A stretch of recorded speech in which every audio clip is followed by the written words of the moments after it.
Real learning. Ikastea ez da inoiz hain erraza izan. Jakintza guztiak klik bakarrean.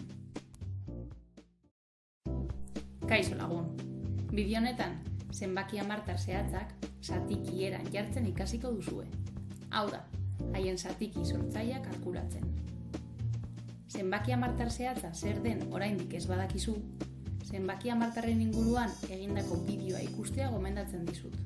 Bertan, ondo azaldua duzu. Ados, hasi baino lehen, uler dezagun zer den zenbaki hamartar baten zatiki sortzailea. Zatiketa egin ostean, lortzen dugun emaitza zenbaki hamartarra bera denean. Ea, ikusi dezagun adibide bat. 0,5 zenbaki hamartarraren zatiki sortzailea erdia da. Bat birekin zatitzen badugu, emaitza 0,5 delako. Ulertzen duzu? Jakin behar dugun beste kontzeptu bat, zatiki laburtezinarena da. Askotan, ariketek zenbaki hamartarren zatiki laburtezinak kalkulatzeko eskatuko bai digute. Zer da orduan zatiki laburtezina? Hitzak berak dioen bezala, gehiago simplifikatu ezin daitekeena. Hau da, ikasleei gustatzen zaiguna. Ados, goazen lanera.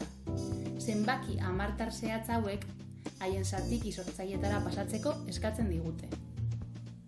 1,55, 3,543, 0,26 eta 0,003. Oso erraza da.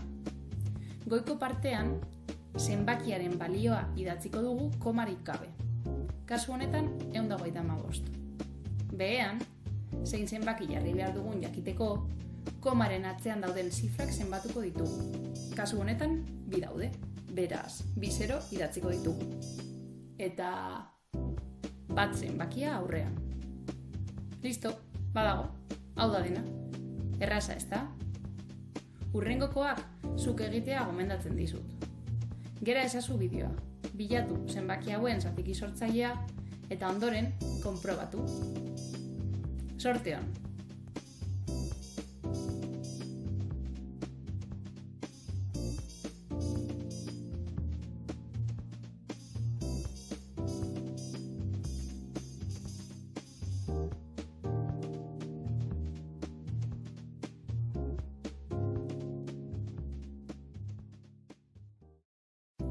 Gai honen inguruan zenituen zalantzak argitu izana espero dut.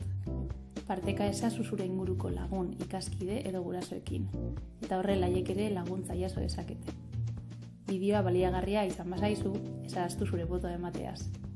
Hurrengo orduetan argitaratuko ditudan bideoen berri izateko harpidetu egin zaitezke. Gogoratu, jakintza guztia klik bakarrean.